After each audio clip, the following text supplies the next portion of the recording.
Alpine, Auvergnat, Gascon, Languedocian, Limousin, and Provençal. Some of these names, like Provençal and Gascon, were once used to refer to the entire Occitan language. It's a diverse linguistic landscape. Welcome back to Heads of State, the podcast where we dive deep into the roles and responsibilities of presidents around the world. Today, we're setting our sights on Somalia and the office of the president. I'm excited to explore this with you, Professor Davies. Thanks for having me. The Somali presidency is a fascinating topic, especially considering the country's complex history. It's a role that's seen a lot of change and turmoil since its creation in 1960. Exactly. The article states the office was created on July 1st, 1960, which is when the Republic of Somalia was proclaimed. Tell me more about the very first person to hold this important position. That would be Aden Abdullah Osman Dar. He was a key figure in the Somali Youth League, or SYL, and he stepped into the role on that very first day. It must have been an exciting time, full of hope and new beginnings. And like many presidential roles, the president of Somalia also serves as the commander in chief of the Somali armed forces. I imagine that's a huge responsibility given the security challenges Somalia has faced. Absolutely. They also have significant powers in terms of declaring states of emergency and war, of course, always in accordance with the law. It's a position that requires a delicate balance of power and responsibility. Speaking of power, the president also appoints the prime minister and can dismiss ministers based on the prime minister's recommendation. That sounds like a key function in shaping the government's agenda. It is. Plus, they sign draft laws passed by the parliament to make them official. They open the parliament each year, and they have a hand in appointing key judicial figures. They're really at the center of the Somali government. Now, the article also mentions a few people who served as interim presidents, like Sheikh Mukhtar and Aden Madube. What circumstances led to them temporarily filling that role? Sheikh Mukhtar stepped in after the assassination of President Abdirashid Ali Sharmarke, and Admadube took over when Abdullahi Yusuf resigned in 2008. These periods of transition highlight the instability Somalia has experienced. It's interesting to see how the presidency has evolved amidst such political shifts. And as of September 27th, 2025, the article notes there are three living former presidents. It's important to remember the people who have shaped this office. Definitely. And it's worth noting that the most recent former president to pass away was Ali Mahdi Mohammed, who served in the early 90s and died in 2021. These individuals have all left their mark on Somalia's history. Welcome to Historical Harmonies, where we explore the sounds of the past. Today, we're tuning our ears to the Middle Ages. Professor Eleanor Vance is here to guide us through the world of medieval music. Welcome, Professor. It's a pleasure to be here. Medieval music often gets overlooked, but it's such a rich and fascinating period, even though we have limited information since much of it wasn't written down. That's right. The article mentions that very little music from this era was actually written down. How do historians even begin to piece together what medieval music sounded like? It's a challenge. They rely on written lyrics, accounts of performances, and surviving instruments to make educated guesses.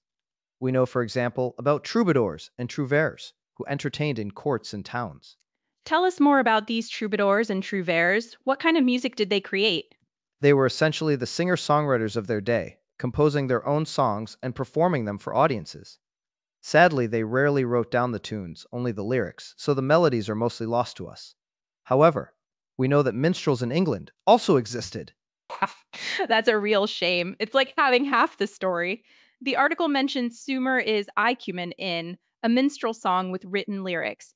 Is that a good example of what they might have been singing? Exactly! It's a famous round, and the fact that a monk wrote down the lyrics is incredibly fortunate for us. It provides a small window into the musical world of the time, but sadly, monks could not write down the tunes. The article divides instruments into quiet ones for indoors and loud ones for outdoors. What were some of the popular instruments in each category? Indoors, you'd find quieter instruments like the recorder, psaltery, and harp. Outdoors, the bagpipes reigned supreme, though they were apparently less loud than modern Scottish bagpipes. That's an interesting distinction. I also noticed the article mentions the belief that music could aid digestion. That's certainly a unique perspective. Absolutely! They believed that listening to music while eating would keep your heart healthy and prevent weight gain, even if you ate a lot. It sounds like a great excuse to have musicians at every meal. Shifting gears, church music was also a major part of medieval musical life.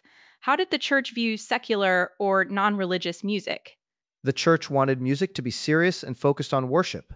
They initially banned instruments, believing they were instruments of the devil, and only allowed singing. It wasn't until later that the organ started to be accepted. Welcome to Treaty Talk, the podcast where we unravel the complexities of international agreements. Today, we're looking at a rather obscure but intriguing treaty, the Treaty of Friendship and Alliance between Mongolia and Tibet from 1913. With us is geopolitical analyst Mr. Chen.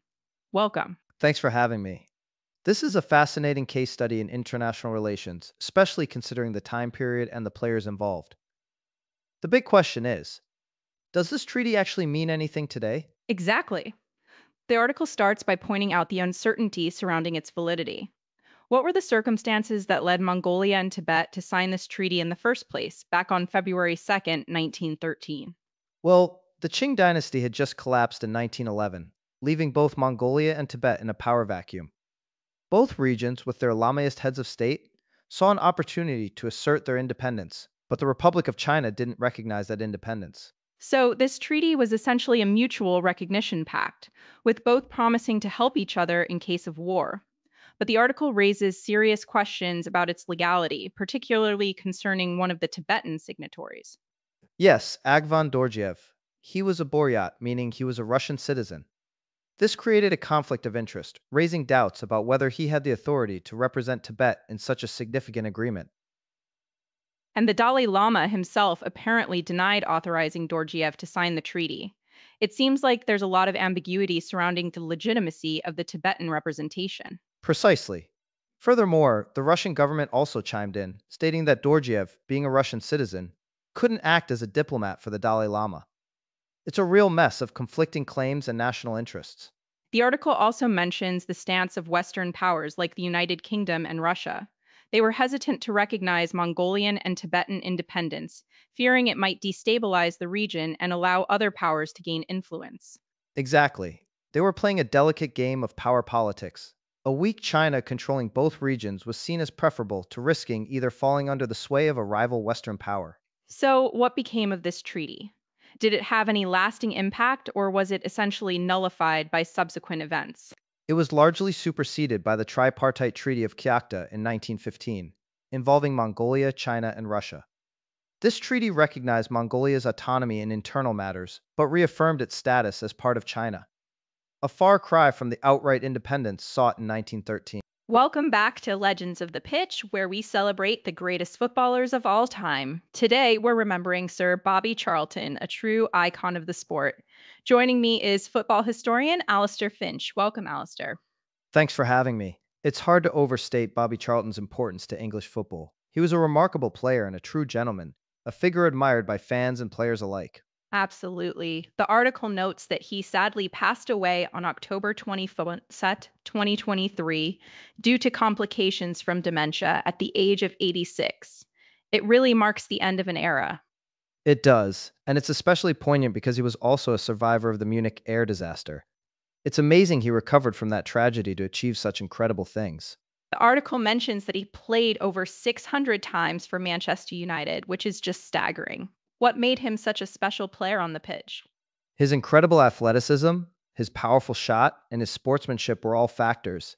He was also a brilliant passer and had a knack for scoring crucial goals. He was a complete midfielder.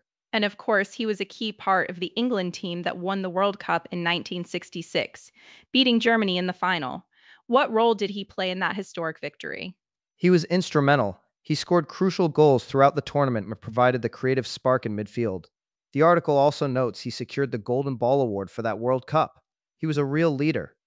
The article also lists numerous individual awards, including the Ballon d'Or in 1966. What else stands out to you from his long list of achievements? The sheer breadth of recognition is amazing.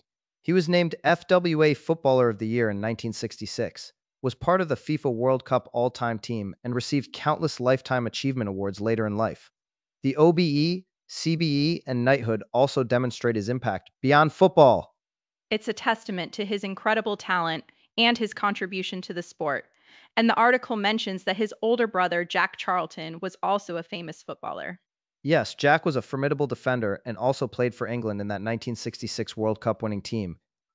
Welcome back to River Rambles, everyone. Today we're diving into a river in northeastern France, the Aisne.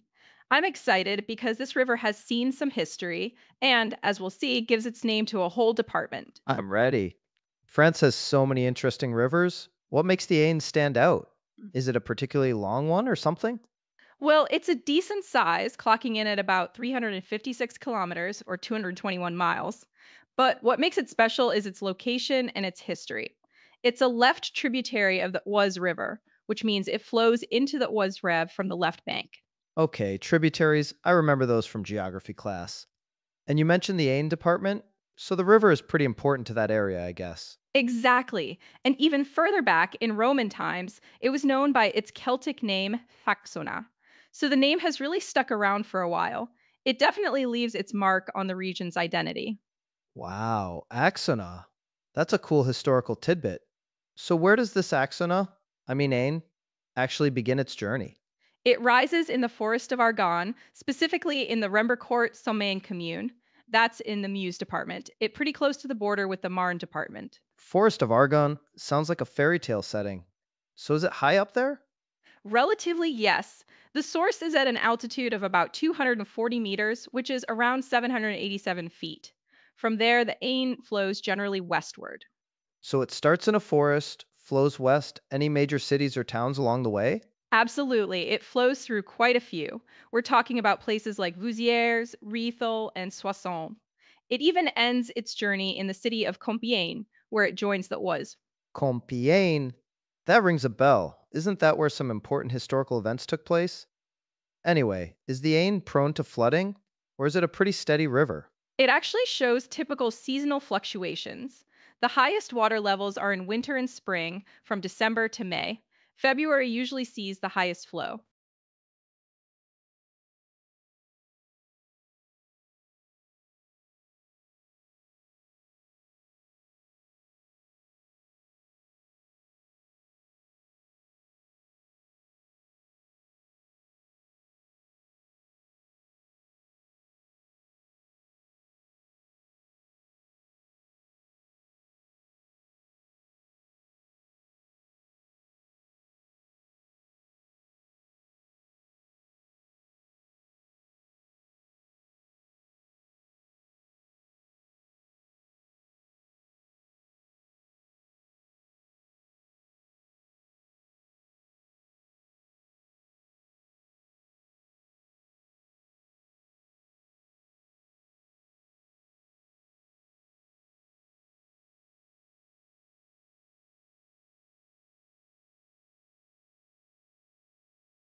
Welcome back to Around the Wikipedia, where we dive deep into the lives of fascinating figures, one Wikipedia page at a time.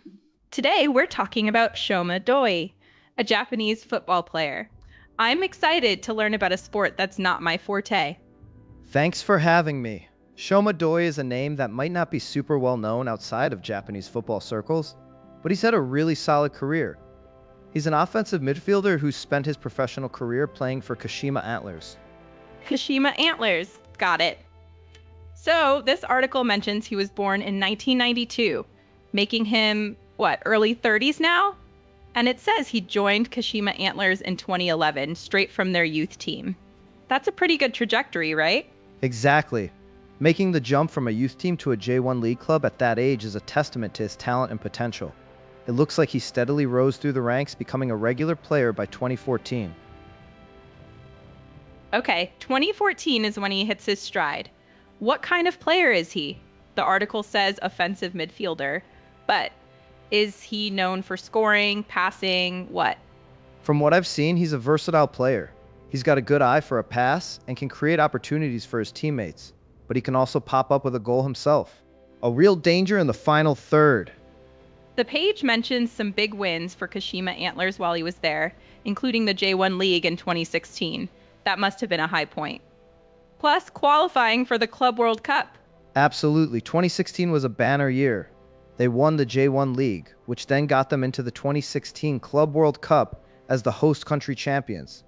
He played in all 4 of their matches at that tournament.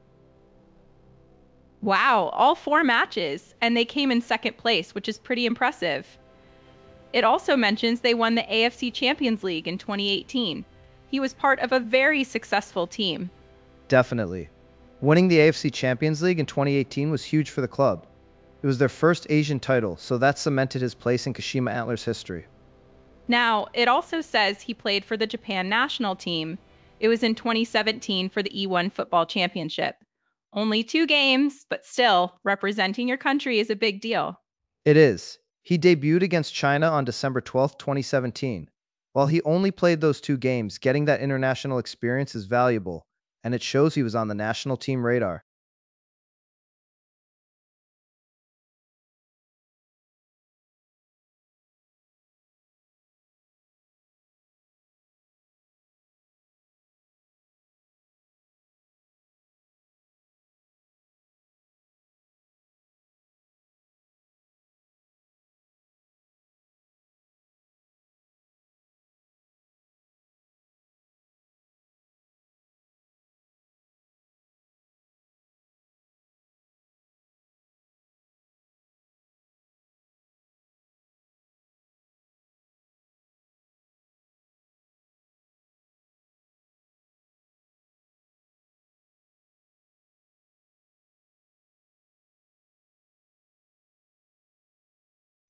Welcome to Small Screen, Big Stories. Today, we're taking a trip to the Philippines to discuss eMedia Productions, a regional radio and television company. It's branded as eMedia Mo, which apparently means your eMedia. That's catchy! Yeah, it's a cool name. They're based in Zamboanga City and serve that city, as well as the province of Basilan and Zamboanga Sibugay. So definitely a local player with a strong regional focus. Right, focusing on local areas. The Wikipedia page mentions they're a content provider for West Wind Broadcasting Networks. So they don't own the airwaves necessarily, but they create shows for them. Exactly. They're creating the content that Westwind Broadcasting Networks airs. Think of them as the production house behind the scenes, filling the schedules with their programming. Okay, so if you want to catch eMedia, it says they broadcast on digital TV UHF 40, and they're also available on cable, so pretty accessible for people in their coverage area. Yep, UHF 40 is the way to go if you're watching free TV in Zamboanga City and Basilan. Plus, they're on Mindanao Cable Television on Channel 98 and Sky Cable on Channel 54, expanding their reach a bit further. I also noticed they have a radio station, eMedia 1059 News FM. So they're covering both TV and radio. That's a pretty diverse media operation for a regional company. Definitely. Having both a TV and radio presence allows them to cater to different audiences and provide a wider range of content, from news and information to entertainment programming. This is interesting. The page lists some of their slogans over the years, Like in 2013 and 2014, it was Grave Man Duele Sayo, which apparently means that was severe. Was that hurt you? That's unique. Haha, yeah, some of those slogans are quite something. In 2015, they went with serving local, broadcasting global, which is a bit more aspirational. It's cool to see how their branding has evolved.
Hello and welcome to Wiki Deep Dive. Today we're looking at the Wikipedia page for Hage Geingob, the former president of Namibia. Sadly, he recently passed away on February 4th, 2024. Yes, a significant figure in Namibian politics. The page notes he was the third president of Namibia, serving from March 25th, 2015 until his death. It's always sad to see a leader pass. Absolutely, and it seems he had a very long and impactful career. He was actually the first prime minister of Namibia from 1990 to 2002, and then again from 2012 to 2015. That's quite a political journey. Definitely a veteran of Namibian politics. Holding the prime minister position twice shows a high level of trust and respect from the Namibian people and his party. He was a key player in the country's early years after independence.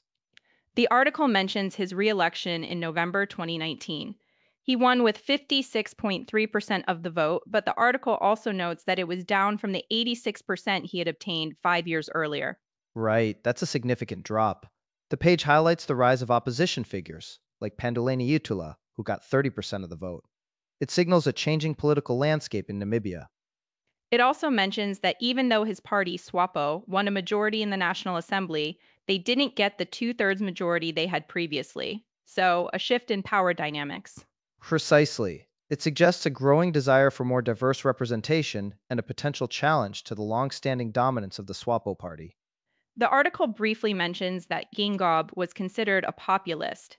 It doesn't go into detail, but it's an interesting label. Without further context, it's hard to say exactly what that means in the Namibian context. It could refer to his policies, his communication style, or his general approach to governance. The article also notes that he announced a recurrence of prostate cancer in January 2024 and sought treatment before passing away, a difficult end to a long career in service. Yes, a tragic end. His passing marks a significant moment for Namibia, and his legacy will undoubtedly be debated and analyzed for years to come. He leaves behind a complex and important political history.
Welcome to Critter Corner.